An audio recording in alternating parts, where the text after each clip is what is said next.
Gonna go on the song and say, verbatim, you still hang with them that done got your partner whacked? Okay. So you got 21 Savage on your album. And then 21 Savage get on the album and say, get him smacked, then turn around and give his brother dap. So he dissing your partner on your album. Probably said it in the studio with you. Picture this. Your true day one, the person who's been solid with you since the first struggle, gets taken out on the interstate. Then you find out somebody you thought was cool in the industry might have played a role in it. That's the kind of tension that's been boiling between Lil Baby and 21 Savage ever since Marlo's Unaliving shook Atlanta. This situation didn't just spark rumors. It cracked open a whole underworld of whispers about who ordered what and why things went left so fast. And once people started connecting names, motives, and old beefs, the story turned way darker than anyone expected. I got Wham and Savage on the phone to stop whatever could have happened with them. I got niggas on the phone. Today we're diving into the claims about how 21 Savage allegedly lined up that hit on Lil Baby's closest friend, why Marlo was suddenly on people's radar, and how Young Thug had to step in before Atlanta exploded into an all-out battle zone. This whole situation is wild. But before everything spiraled, you gotta understand how deep Baby and Marlo's bond really was. These weren't just two rappers linking up for a bag. They were brothers from the mud, same hood, same struggles, same loyalty. They grew up together in Bankhead, one of the roughest zones in Atlanta. And that connection made their friendship different from all those industry-made alliances that fall apart fast. When they both signed to Quality Control, it really looked like they were about to take over the game side by side. Baby was rising fast, and people assumed Marlo would catch that same wave. But life had a different plan, and this is where everything started cracking. While Baby's career shot straight into the stratosphere, Marlo's music just wasn't taking off the same way. And according to P from QC, that gap started causing pressure. Since Marlo's rap money wasn't matching Baby's success, he stayed tied to the streets, trying to keep up with the lifestyle his homie was leveling into. And that decision kept pulling him deeper into situations he didn't need to be in. Baby did everything he could to push Marlo out of that life. He got him a legit record deal, locked him in the studio for late-night grinds, put him on tracks, and constantly told him to focus on music instead of jumping back into street business. You could see in interviews how much Baby believed in Marlo's potential. He really wanted him to win the right way. But Marlo had that stubborn streak. And he couldn't leave the streets alone even with a contract, support, and opportunities right in front of him. That choice would end up changing everything. Marlo was still out there moving product and handling all kinds of street business in Bankhead, even though he had a clean way out. That loyalty to the block, the kind that keeps you tied to old habits even when success is calling your name, is what eventually dragged him into the mess that brought 21 Savage into the picture. And here's something a lot of casual listeners don't realize. Marlo wasn't some rapper pretending to be tough for views. He was really respected out there in Bankhead, long before music ever entered the conversation. Folks in that zone knew his name, and they knew why. He was tapped in with PFK, Play for Keeps, also called 3L, a crew with connections to the Goodfellas organization. He wasn't just pushing weight either. According to people close to the streets, he was allegedly handling heavier business for his squad. Word on the pavement is that Marlo had been involved in dealing with people who stepped over certain lines or challenged his operation, and those moves didn't go unnoticed. One situation in particular put him directly on 21 Savage's radar, the alleged hit on Capo Nuke. Now, Nuke wasn't some random guy roaming around looking for trouble. He was a major figure in the Goodfellas circle, respected and taken seriously by pretty much everybody. He had just come home after doing real time, and he still had deep ties to the 4L crew that 21 Savage is connected with. Losing someone like that was never going to slide quietly. The streets say that Nuke was allegedly getting involved with Marlo's child's mother, and Marlo wasn't about to let that kind of disrespect go unchecked. So the story goes that he made a call, and Nuke was taken out. And right there, that was the moment that locked Marlo's fate. Once Nuke was gone, there was no way the streets connected to 21 Savage were just going to shrug it off. Something that heavy had to be responded to. But to really understand how everything unfolded, you gotta know the name Baby Drill. His real name is Del Cristo Wilson, and this young dude was focused on making his presence known in both the streets and the music world. He was trying to build his rep fast, and the situation around Marlo and Nuke gave him the kind of opportunity that changes everything. Baby Drill was deep inside 21 Savage's 4L circle, and people in Atlanta already knew he wasn't some lightweight. He was known for putting in real work. He grew up under the system 21 built, surrounded by older guys who moved with power, and he was one of those young soldiers determined to prove he belonged. So when 21 Savage allegedly put that call out about Marlo, Baby Drill looked at it like his big moment, a chance to level up his name fast. What makes his story even wilder is how he allegedly flipped that situation straight into fuel for his rap career. After Marlo was gone, Baby Drill dropped tracks where he hinted at the whole thing, especially in 32 Freestyle and songs he made with Young Nudie. He talked about dropping his biggest op when he was 17, and everybody in the streets understood exactly who he meant. People around Bankhead say that on July 11, 2020, after Marlo left the Bankhead reunion, Baby Drill and his squad allegedly tailed him onto I-285 and let off shots at his car. Marlo crashed, and it was over right there on the highway.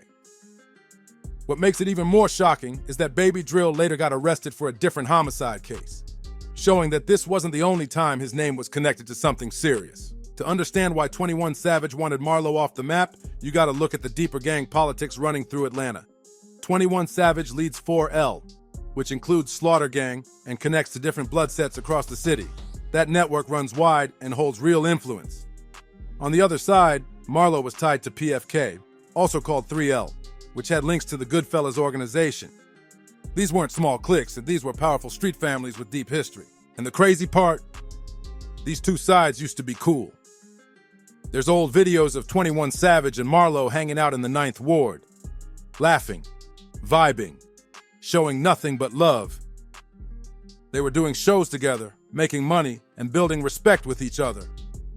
It looked like everything was smooth. But once Marlo was accused of lining up Capo Nuke, everything flipped instantly. Nuke had heavy respect, and his connections to 4L ran deep. His passing was never going to be ignored or brushed off. And after that incident, things escalated fast. People from 4L started running down on PFK heavy. Chain snatchings, robberies, pop-offs, all kinds of wild situations. The younger guys were trying to prove themselves, and the older ones were trying to stand on their name. All that tension had the streets on edge, and Marlo was caught right in the middle of that battle energy.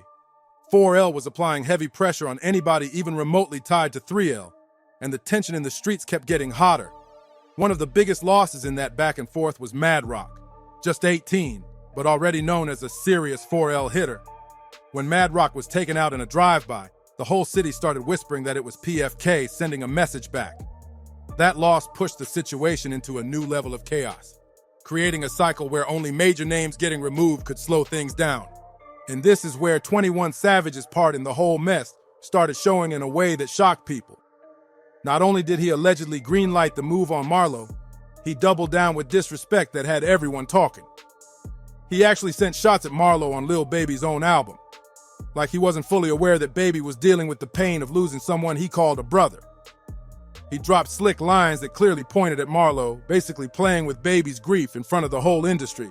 The fact that 21 felt bold enough to disrespect a man who wasn't even here to defend himself and do it on his supposed friend's project showed how sure he was that Baby wouldn't react. It was almost like he wanted to see if Baby would stand up for his day one or let it slide to keep the industry peace.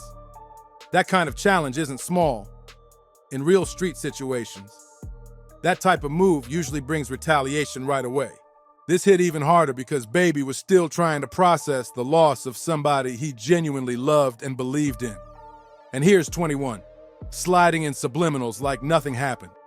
It gave the whole situation a cold, heartless vibe, something people don't expect when artists publicly act friendly.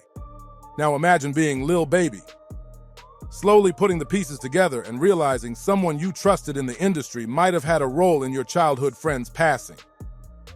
According to people close to him, Baby was crushed when the whispers started pointing to 21's crew. And once he heard enough street talk to connect the dots, he wanted smoke immediately.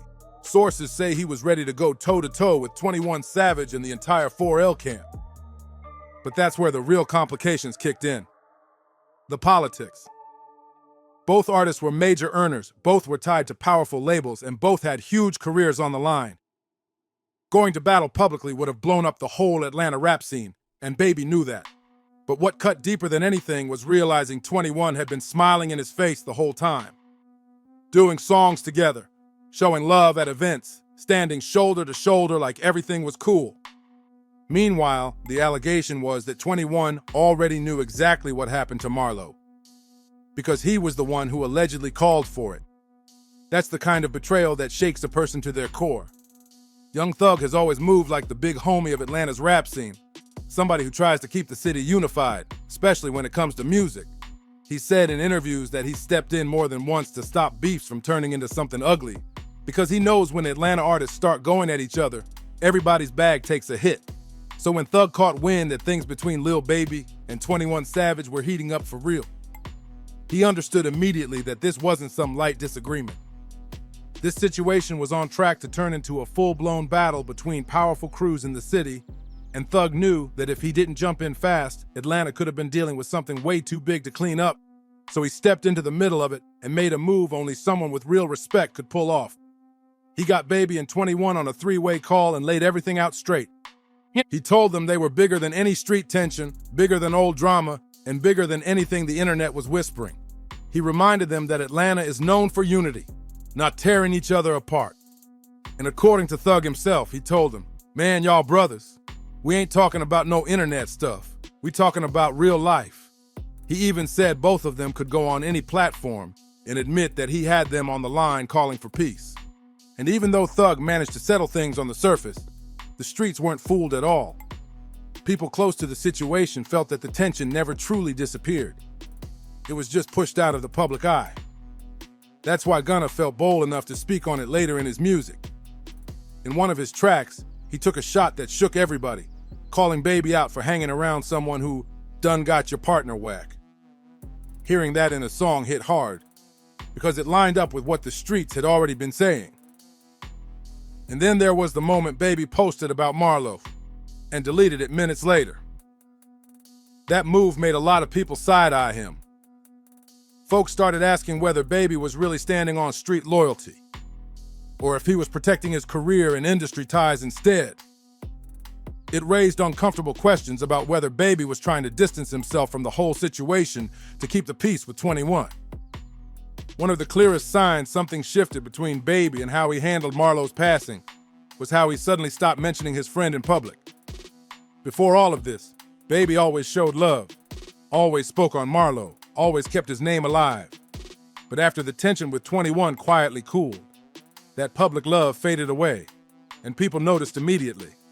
Lil Baby used to show love to Marlo every single time a meaningful date came around. Birthdays, anniversaries, special moments, all of it. He'd share old memories, drop photos, post heartfelt messages, and make sure Marlo's name stayed alive on his page. But once the whispers started spreading about 21 Savage's alleged role in what happened, Baby went completely silent. No more birthday posts, no tributes, nothing at all. It was like Marlo vanished from Baby's public world, which felt wild considering how close they were. And you know the streets noticed that instantly. Marlo's family, his friends, people who grew up with him, they all started questioning Baby's intentions. Was he still fighting for justice? Or was he more focused on keeping his industry connections safe so the money stayed flowing? That silence made people look at him different. This whole situation exposed the real politics behind Atlanta's rap scene. Out here, you have artists making millions, but they're still tied to street crews who have serious history with each other. The music business and the street world are so mixed together that a rap beef can literally lead to real violence. And in moments like this, people started realizing that money sometimes speaks louder than loyalty. Street commentators like Chris, Jeremiah, and others started calling it out directly. They said Baby's credibility took a major hit in the eyes of the streets. Folks were asking how you rap about loyalty and staying solid, while being cool with someone who allegedly played a part in your best friend getting taken out. That question echoed all across Atlanta, and people weren't shy about bringing it up. The reality is the music industry has big pressure behind the scenes. Labels, managers, promoters, all pushing for artists to stay away from conflict because violence ruins business. So even when someone wants to retaliate, there are huge amounts of money and entire careers attached to every decision. It turns street justice into something way more complicated.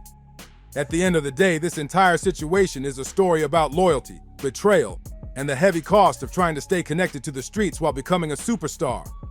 Lil Baby lost someone he loved like a brother, and the person allegedly behind it was someone he once considered an ally in the industry. And 21 Savage allegedly made that move through a young member of his crew, setting off a chain of events that changed Atlanta forever. Baby Drill even had the nerve to send shots at a man who wasn't here to defend himself. And he did it on Lil Baby's own album. That move shook a lot of people because it showed just how wild the situation had gotten behind the scenes. And even though Young Thug stepped in like the voice of reason to stop Atlanta from turning into a real battleground, the damage was already done. The tension, the betrayal, the secrets, all of it had already left a mark. What makes everything even crazier is that everybody involved kept dropping music, going on tours, and stacking money like nothing happened. It shows exactly how the industry operates. Sometimes peace and business relationships come before justice, especially when millions are moving around, but the streets never forget, and that's why people are still talking about this situation years later. Lil Baby suddenly stopping the public tributes to Marlo, barely mentioning his name anymore, and moving past the situation without showing the same energy he once had. It says a lot. It shows how deep the industry pressure can get, and how fast street loyalty can get pushed aside when careers and major deals are in the mix. And that's the real, raw truth behind the tension between 21 Savage and Lil Baby. So tell me what you think about how everything went down. Drop your thoughts in the comments, hit that like button, subscribe, share the video, and I'll see you on the next one.